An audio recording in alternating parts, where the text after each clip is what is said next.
and welcome to today's segment of The Power of Money. I'm your host, Michelle Graves, affectionately known for almost 40 years now as the Money Lady, both locally, nationally, and internationally. And for those of you that have followed me over the years, you know that I can now be reached not only on YouTube, which we started out in Dayton and in other markets, but we've now expanded.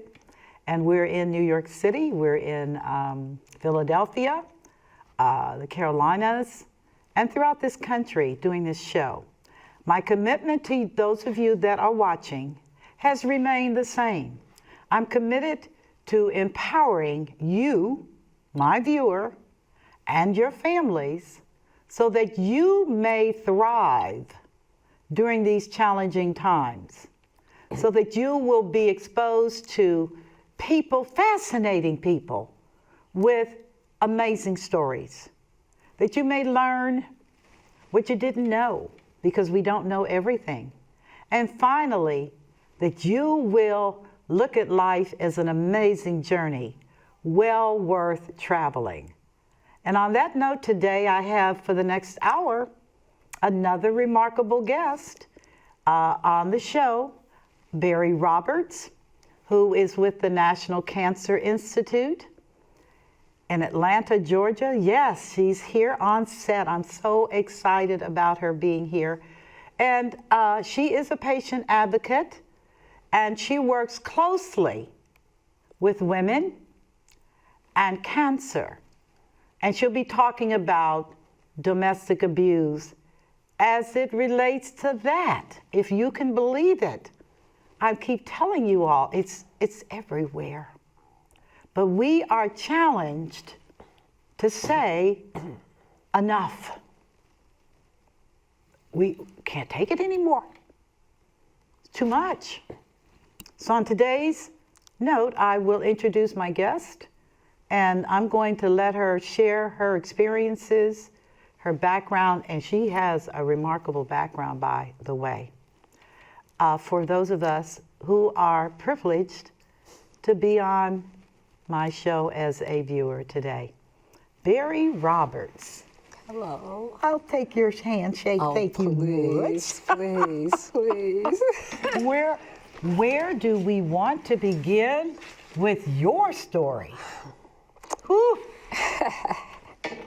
First of all, it is just such a pleasure to be here and to have this opportunity to share.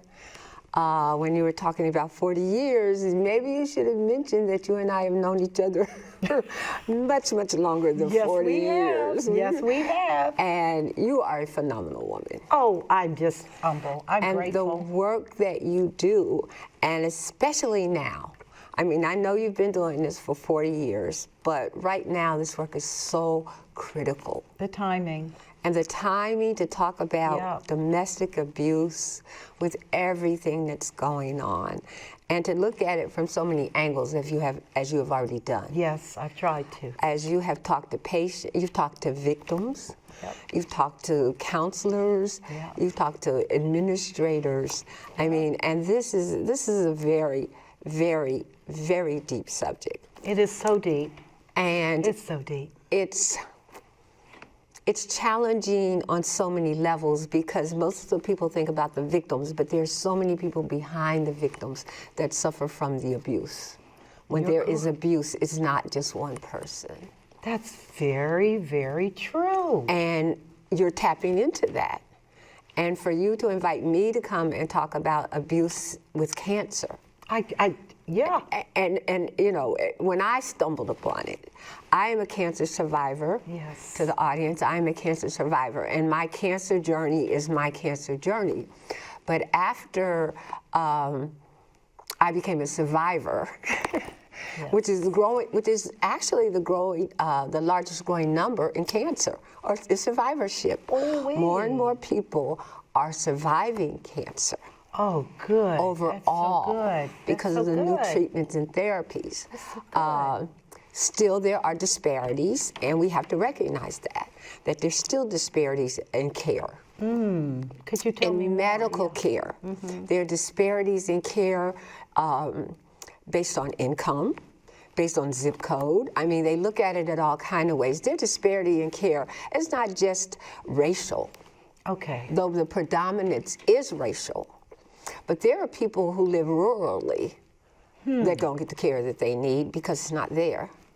And they live, I live in Atlanta, and I see patients from the metropolitan area, but I see patients driving in 100 miles out in the country, driving this way and that way because there's no care out there.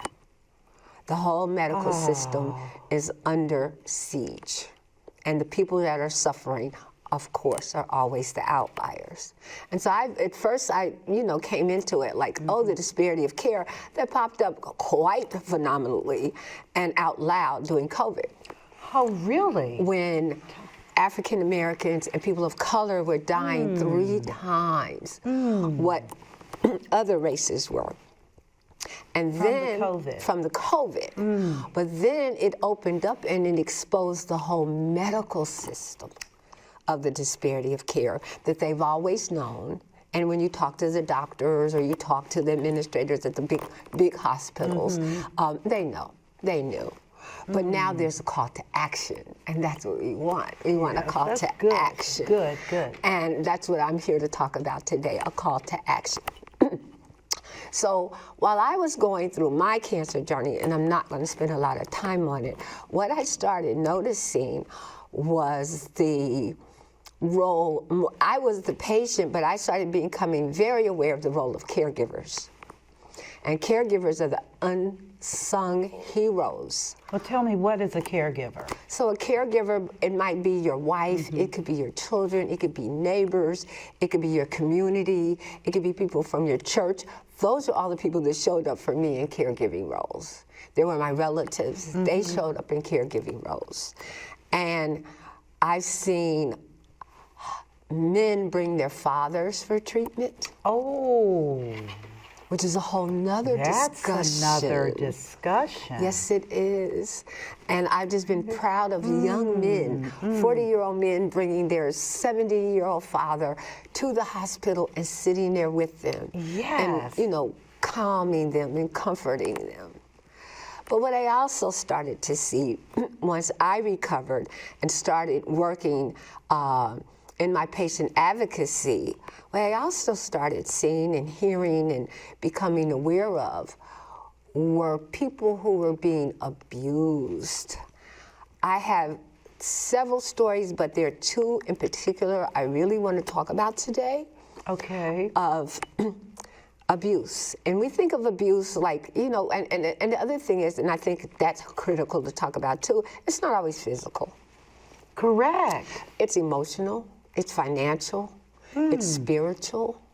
There are lots of ways abuse shows up. I'll give you an example. I was walking through the hospital, which is what I do as a patient advocate. I go talk to patients and I go talk to their families and caregivers about what they're going through. And just sometimes, I will say, you're sitting there in that infusion chair. A few years ago, I was sitting there. And now, I'm a survivor, and to give them some hope. And that was my initial thing. I'm going to be Miss Sunshine, and I'm going to go smile and, say I'm a survivor. But then I stopped doing that so much. I started listening to them. And on one particular day, I was walking through the infusion center, excuse me, and this young lady was sitting in the chair by herself, about 30 years old. Okay. And I asked her, I said, okay, so where's your caregiver? I don't want to sit in anybody's seat that, is here. And she said, I don't have one.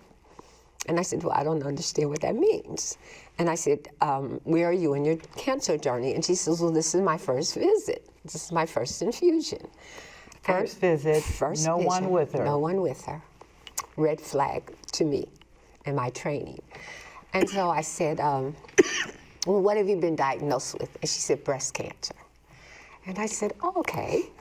And I said, so you're here by yourself. And she looked at me, Michelle, and she just burst out crying. And she just so emotional. And I just held her. I stepped outside of patient advocate And I stepped into comforter Yes. because that's what she needed. She needed comforting. herself. And she's by herself, and she's scared, and she was trembling. Was she married? Well, that's where the story starts. Oh. Because once she stopped crying and she started talking, and it just took my breath away. She said, I'm here by myself because I got my diagnosis 2 weeks ago. Knew something was wrong. My husband and I had been talking about it. Knew something was wrong. I had to go undergo all the testing and stuff before they gave me a diagnosis. And she said, 2 weeks ago, I went home and I said, honey, we have a diagnosis. And he said, what is it? And she said, they said I have breast cancer. It's very aggressive. African-American women many times get what's called triple negative breast cancer. Negative. And it's the most aggressive of the BRCA and the others. There's, the list of breast cancers. There's several different kinds, but triple negative shows up in African-American women, and it's very, very aggressive, which is why our numbers of survivorship are lower. Okay. It's the type of cancer. Triple negative. I want to remember breast cancer, please. So she tells him, and she says, I have to have radiation, and my hair will probably come out, and I have to have chemo. Right. And eventually the doctor said, I'm going to have surgery. And if they have to do a mastectomy, remove my breasts, they will put in, implants later, but right away. She said, he looked at me and he went upstairs, and we have a 3-year-old daughter. Okay. And she said he took the baby and he went upstairs. And I thought he was going up there to process, have a minute. That's a lot. That's a lot. She said, probably a half an hour later, he brought the baby back downstairs, and he didn't say anything to me. He went back upstairs.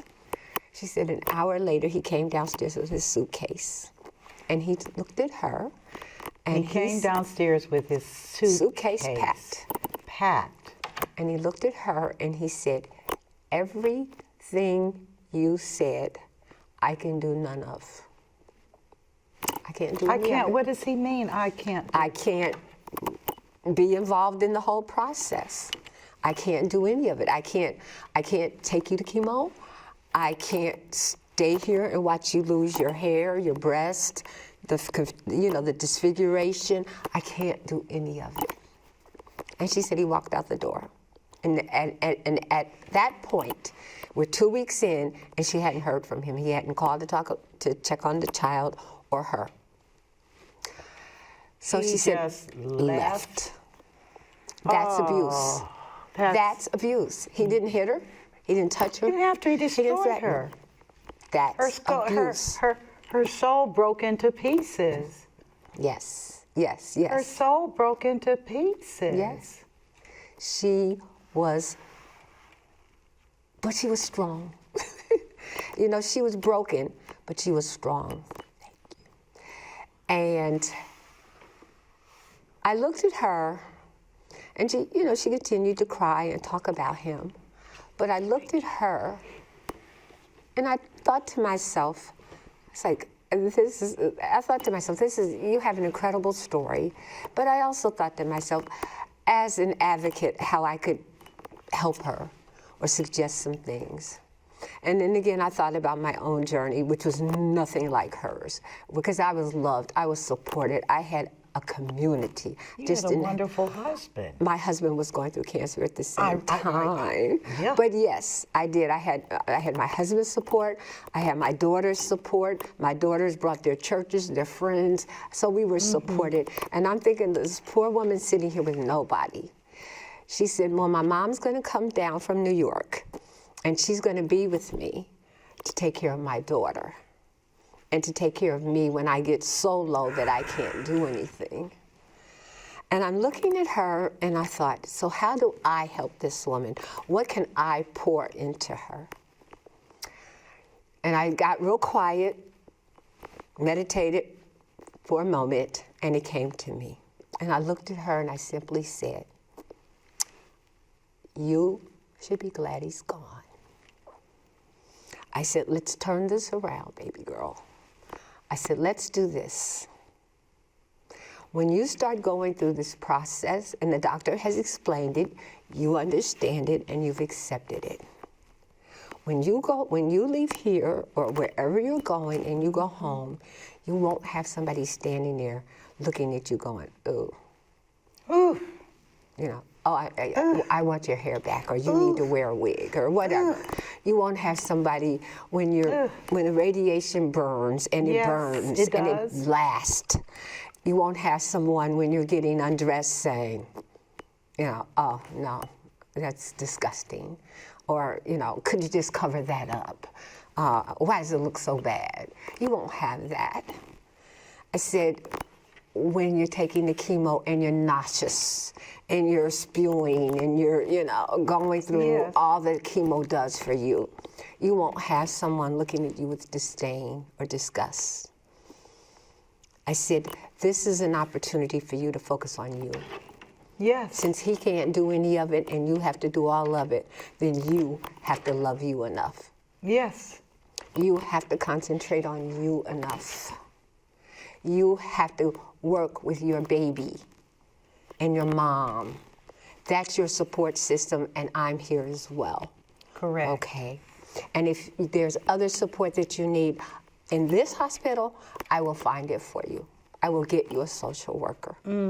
I will get you a psychiatrist, a psychologist, or whatever you need.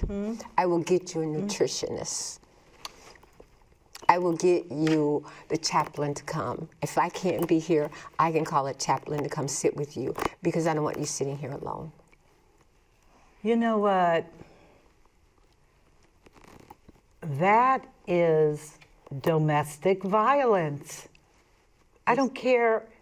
He didn't have to hit her. He didn't. He didn't have to put a finger on her. Yep. You're going to be a first-class jerk and leave your beloved?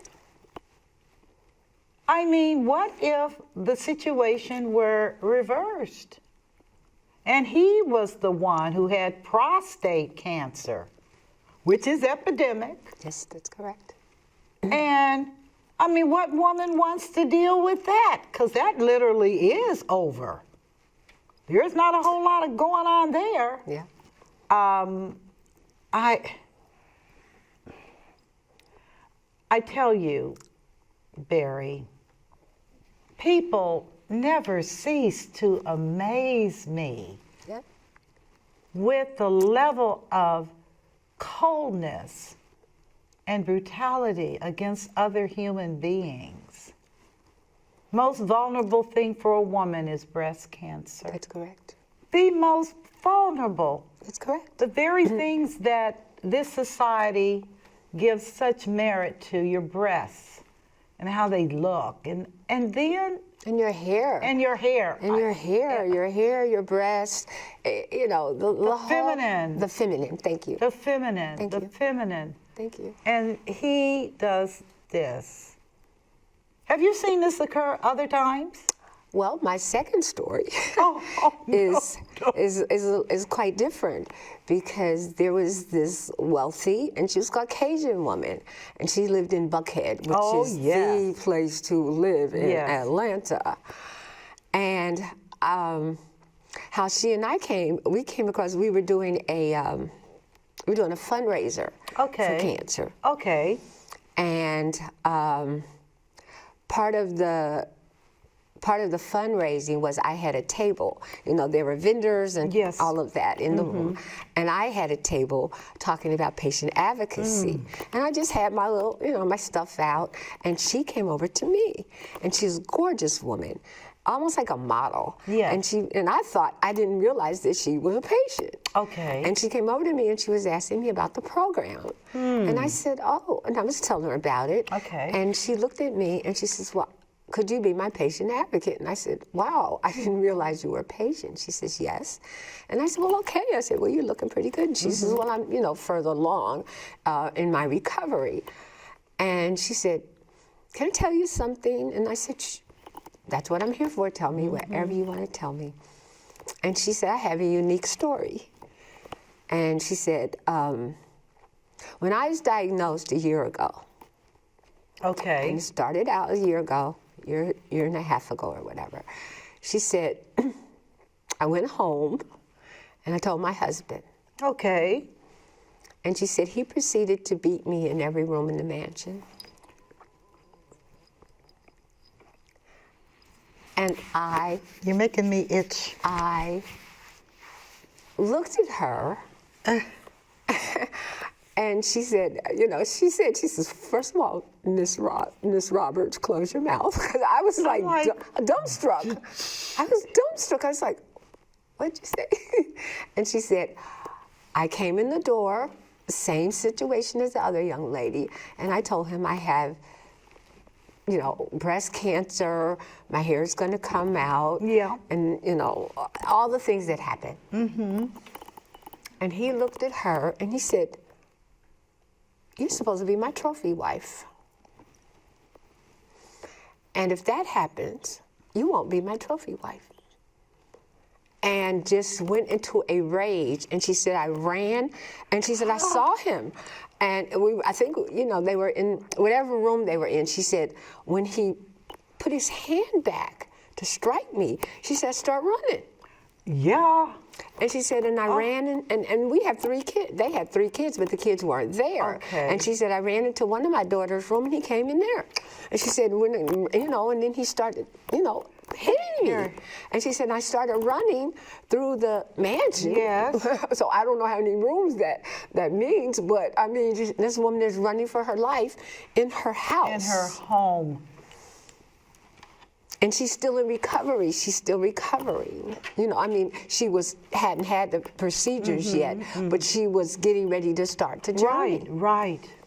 And she called the police. She called the Atlanta police. But here's the deal. She said, I didn't want to call him because he's this big time lawyer and everybody knows him and he's not going to get in trouble. And that's exactly what happened. The police came and they asked her, they said, well, ma'am, where do you want to go? Where do you want to go? This is his house. We can't put him out of his house. We can't put him out of his house. Where do you want to go? And I've heard that, not just with breast cancer, but I've heard that's going on a lot lately, where the police show up and I don't say they take sides, but either they remove both. Okay. Or they remove one. And more, it's the women that are, where can we take you to a shelter? Can we take you to the river, sir, and put you in? But and I looked at her and I was like, okay, so how can I help you? How can I help you? Because that's my role. That's my heart, is to try to find a way to help. Right. And she told me, she said, I don't think there's anything you can do for me, but how we can use this is tell people my story. Tell people my story. Tell people what happened to me, because I know, and I'm not the only one. What I'm confused about is his rage at something she could not control. I think that happens quite a lot more than we think. When people are ill and people react a certain way, either out of anger or fear or ignorance or soullessness. I don't discount that at all. Some people don't have a soul. I and it's okay.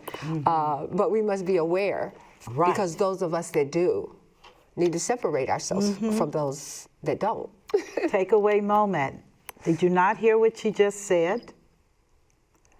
When you're around creatures that are without a soul, and the soul definitionally is the seat of one's values, it's your mind, it's your consciousness. When you're around people that don't have a soul, and you know it, run. Don't try to advise, don't try to, run. Because that's a person that is scary. That's scary, Barry.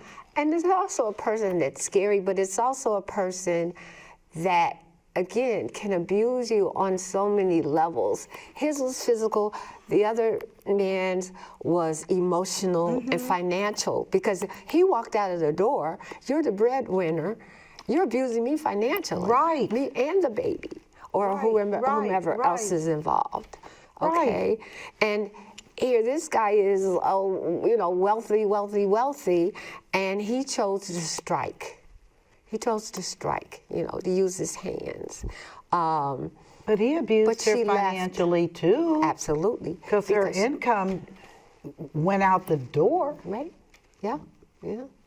But she still had her life. I understand. I know what you're saying as well. But, when you're talking survivorship, that's what you're talking.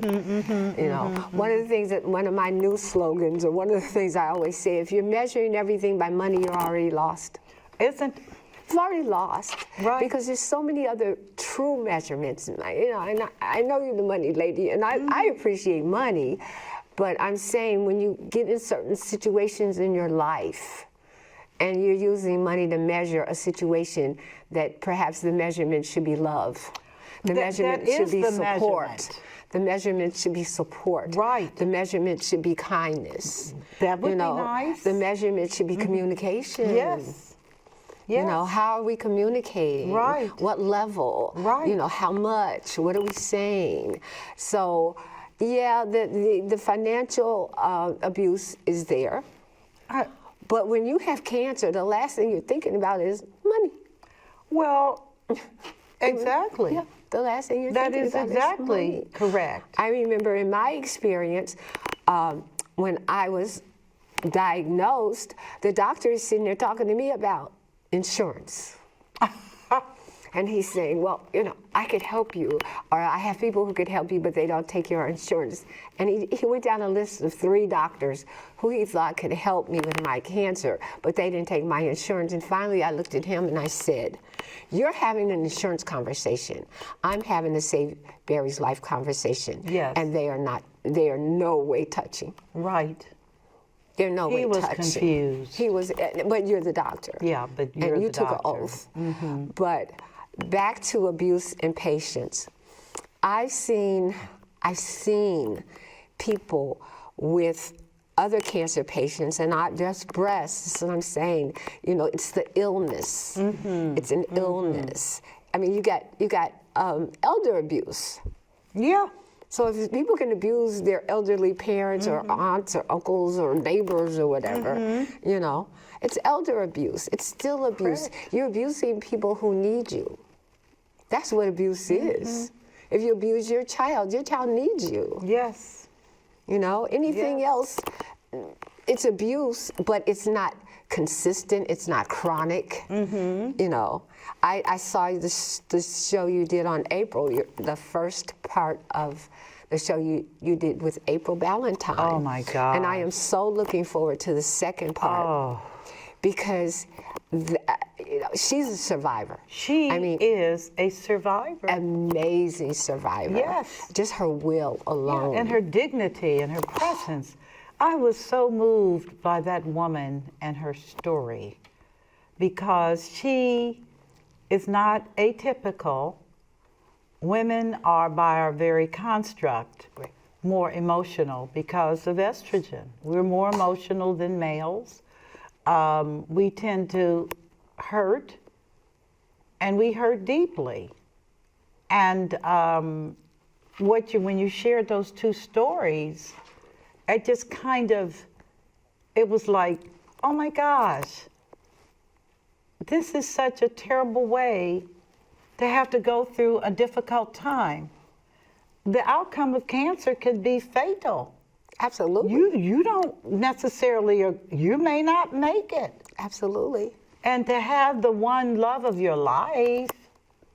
To have the one that said to have and to hold in sickness and in health, and then to stand in front of you and say, I can't do any of this. That's all I kept hearing in my head. I kept hearing, in sickness and in health, and then I heard, I can't do any of this. I mean, that just, it broke my heart. I can't do any of it. I can't take you to chemo. I can't bring you a drink of water. You know, I can't do any of this. And then to walk and not call. And that's your husband. That's not your boyfriend or a side situation. That is the man you covenanted before God. Yeah, and I think about just the devastation that brings, not just to her, because children are not asleep. Correct. Children are full of vibrations and energy. They're like a sponge. Correct. They pick up everything. And to know that their father abandoned. Right. How does a child deal with that? And do you get into that with what you do? I can't get into the children and the family dynamics. Okay. But one of the things that I did do, and there were other situations where one of the patients, a different kind of cancer, and she came in and she was bruised. She had bruise on her arm, and she had black eye. And I asked her, I said, "Are you okay?" Yeah. And she said, "Yeah, I'm fine." And one of the things I did, like I said, you take action. So now, if you come, and I don't know if it's gone nationwide or not, but if you come to the hospital and you start filling out the forms, and there's now a question, because I advocated for that at Emory Healthcare. Okay. And there's a question, and the questionnaire, it says, "Are you being abused?" It's a question. It's on That's correct. Admission form? It's on the admission form. Are you being abused? Are you being abused? Because this woman, and she was abused, but the lady I was saying had the bruises or whatever. Yes. Oh, I fell. But I looked on her, when you're sitting there and they have on your chair, it says, who you are or whatever, and they have fall risk. You see that at hospitals where you go to visit people. Right. And I told her, I said, "Oh, so should we put fall risk on your, on your plaque or whatever that you're sitting next to?" And she said, "Oh, no." And I said, "Well, we don't want you to fall here." And I said, "I think we need to alert the staff that you're having falling problems, okay? Because if you're getting dizzy from the chemo or something like that." Fall. And then she said, "No," and that's when I knew. That's when I knew.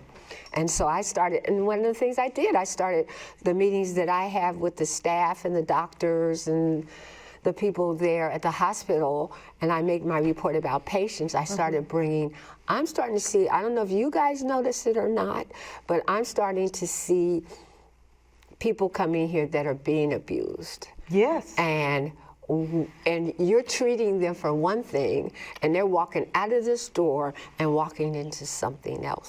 So I started talking to the social workers, ask these questions. I know you have your list of questions and concern, but put this on your radar when you're talking to patients. Men and women, children, it doesn't matter.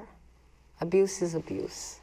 Well, see, what I can't understand, and perhaps you can enlighten me, but what is the gain by abusing a person when they're sick? I mean, you have absolute control when they're sick. So why amplify the situation by physically hurting them or emotionally hurting them, saying mean things? What is the expected outcome of that kind of behavior? I think when people, as I said, they're soulless people. They're people that don't know how to deal with rough times. Okay. They just, they live in a fairy tale world. Okay. And something comes up, and in some cases, their first emotion is to run. Okay. So if we're doing the fight or the flight. Okay. Okay. Basic human nature, fight or flight. Okay? So if you're not going to leave, you're going to fight. If that's what's in your soul. Or your lack of soul. Or lack of soul. Or lack of soul. Yeah, because that would seem to me to be the most cowardly, depraved act out here. Your spouse is dying. And if they don't reverse the cellular death, you're going to be leaving. Right. Right. And that is what I am challenged to understand. Yes. This has got to be a quote, human being doing this type of thing. Oh, yes. Oh, very much so. Yeah, very much so. But I mean, the whole thing, it's to, God. The abuse, when you say, what's the advantage, what do you get? Some people get pleasure from abusing other people, and let's just say that. For some people, it's pleasurable. I mean, you have people who, I know you've seen them. You've seen those videos where people are beating up seniors or disabled people in nursing homes, or rehabilitation. Right. What's that for? You're getting paid to take care of this person, but you're throwing them, or throwing them out of the wheelchair or whatever. That's what I'm saying. It covers so many areas that we as a society act like those are outliers. Right. When they're not. I'm no longer accepting that. Then it's not outlined. It's coming closer and closer and closer in to the normative curve. It may start it out, but if you start looking at the numbers and the National Cancer Institute and the NHI, the National Health Institute, which the National Cancer Institute is part of. They are starting, if you go to their website and you start looking at the numbers, because they are starting to take it seriously. Oh my goodness. They are starting to see it as a health matter. It is a health matter. And of course it is. It is very much a health matter. It's a mental health. Mental health It's a mental health matter. It's a physical health matter. It's a financial health matter. Like I said, nothing is separate. When you start looking at things, one of the things that I have learned in my years is to do a 360. When you're in a situation, don't do a 180. Don't look at just what's behind you. Start where you are, go all the way around, and come back to you. Okay. Because you might miss something over here on the side if you just do a 180. Okay? But what are you supposed to be looking for? I think you look for behavior. Okay. Because one of the things I did ask both of those people, I said, was he beating you before? Yeah. The lady that's running around the mansion? Yeah. And she said, no. No? It triggered whatever she said. But he said what triggered him. You are supposed to be my trophy wife. That triggered him. Because my trophy wife does not get breast cancer. Does not lose her hair. Right. Does not have burns. Okay. Does not, have the chemo, the emissions. So you have to look at what triggers people. I asked the young lady, I said, well, had he ever walked out before about anything? And she said, no. What? She said, no. I said, just that one incident? The one incident and everything that he could see in it. This illness, the disfiguration, the back and forth to the hospital, the doctors for months and months and months. And so you look at maturity. Don't look at age, look at maturity. How mature is this person that you're with? And, how you look at trust. Right. You look at trust. But what you really look at, Michelle, is yourself. You look at yourself, because if you're there, and this is all I was trying to tell her, the young lady, that I said, let's flip this and let's look at what's in it for you. Right. The good. Right. Okay. But for real, at the point you are financially vulnerable and even ruined, what is in it for you? I mean, I need to get clarity because, goodness gracious, it's hard. How do you move from the victim, oh, poor me, because it is a poor me. Yes. I mean, when you lose your primary support system, because in that man is more than just companionship, That's it's correct. all the financial and everything else. Yes. How do you create a platform to survive? What I think you do, I want to hear this. what I think you do is, like I said, you look inward. And you know, I mean, the moment you get a cancer diagnosis, you know your life's going to change. It has to. It must change. You cannot go through it and not be changed. Okay? Mm-hmm. And so you start looking and you start watching. You become more aware. Okay? I'm sure you do. And you start watching for people who show up for you. Okay. Because you're in that abyss. When he walked out, those 2 weeks, she was just in the abyss. When she came to the hospital, and she came, and I met her, you look for angels that show up. Because that's what I experienced. I experienced people coming out of the ether, which is what I did for her. I just came out of nowhere to her. And I gave her some advice, and I continued to support her. I mean, we had more than just that one encounter, and I continued to advocate for her, okay? But you look for changes, you grab hold to those changes, you don't resist them, because what the people that resist are saying, I want it to be the way it was. Right. And you're no longer there. You are no longer there. So you reach out, you look out for other resources. Like I told her, I said, I can get you a social worker. Oh, I didn't know the hospital had that. I can get you a counselor. I can get you a tablet. I can get you a financial counselor because, you know, the hospitals have those as well. Okay? I can get you in a support group, a breast cancer support group, where you go talk to women and you tell them their stories, and you'll probably hear stories worse than yours. Okay? I can get you into a support group. You can call me, I can get you a peer partner, which is another advocacy. But a peer partner at our institute is somebody who's gone through exactly what you're going through, that cancer.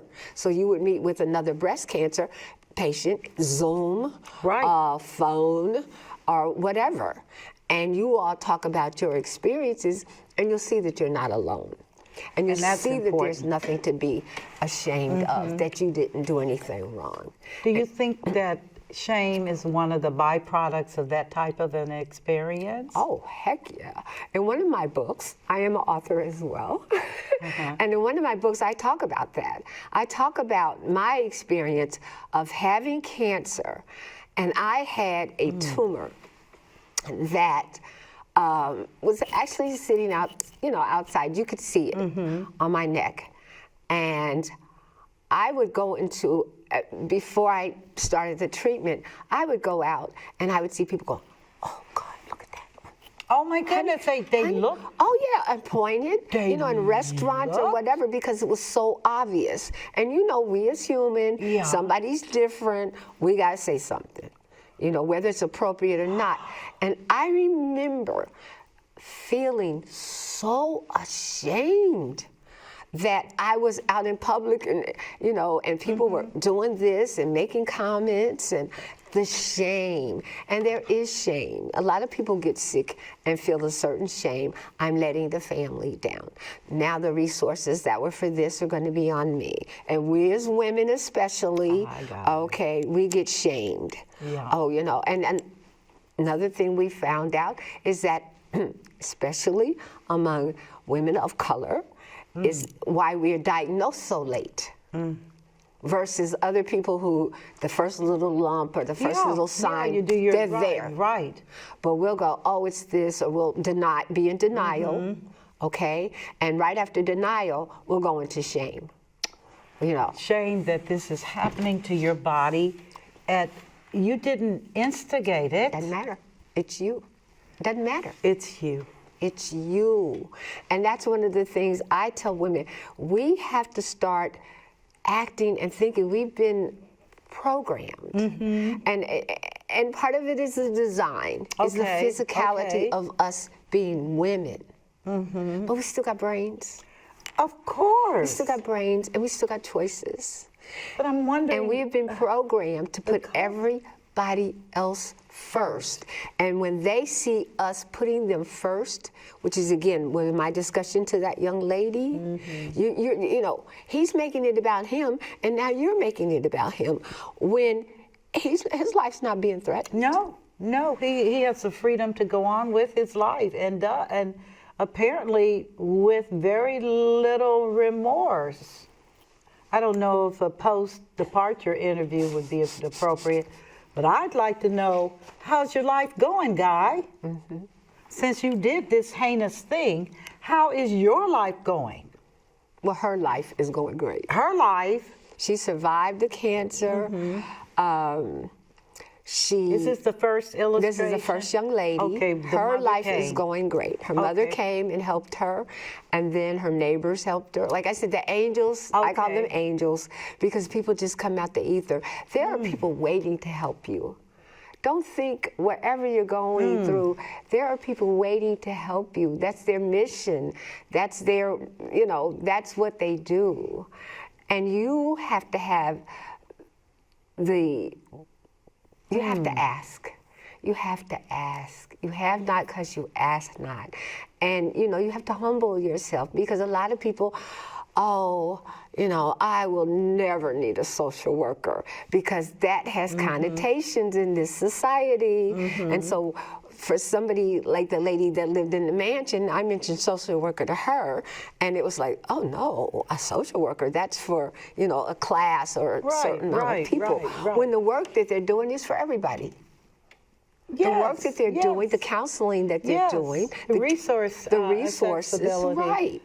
You know, this whole cultural thing about what is acceptable, what isn't acceptable, how does it translate into the market today? That is real stuff. Of course, and again, COVID, you know, now everybody is talking about mental health. Before it was whispers. Mental health. But now it's commercial after commercial. You're right. You know, it's coming out because, you know, we don't want to talk about it because it's shame. Okay. Shame is a big motivator.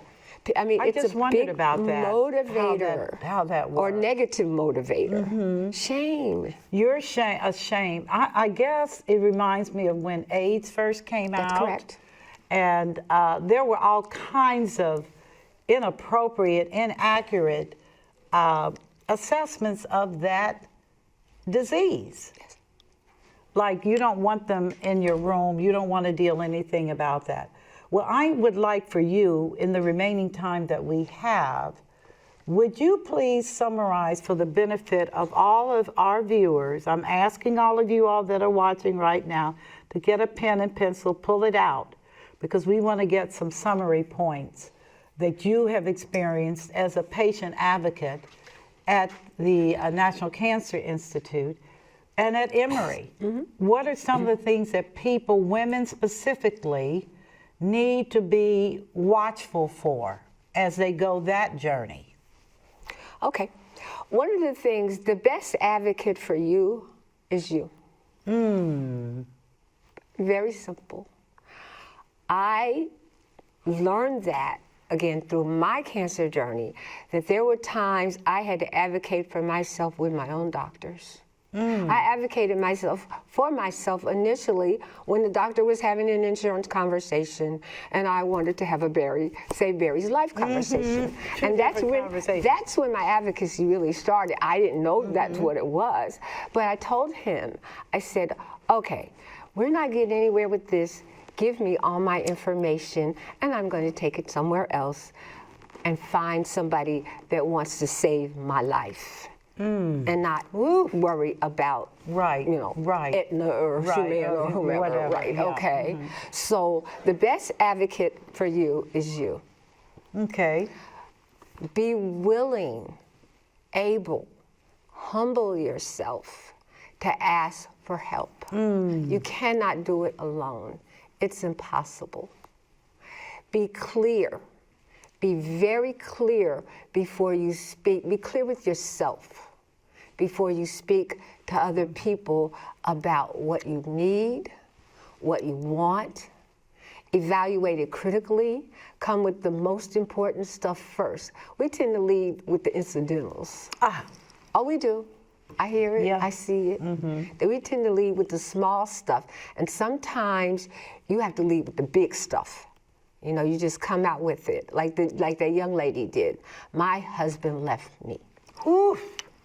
Cause of She did not say, my baby is this, or my mom is that. She was hurting so bad that she didn't have time to dress it up or fix it up or, you know, find a different way to say it. Right. My husband walked out.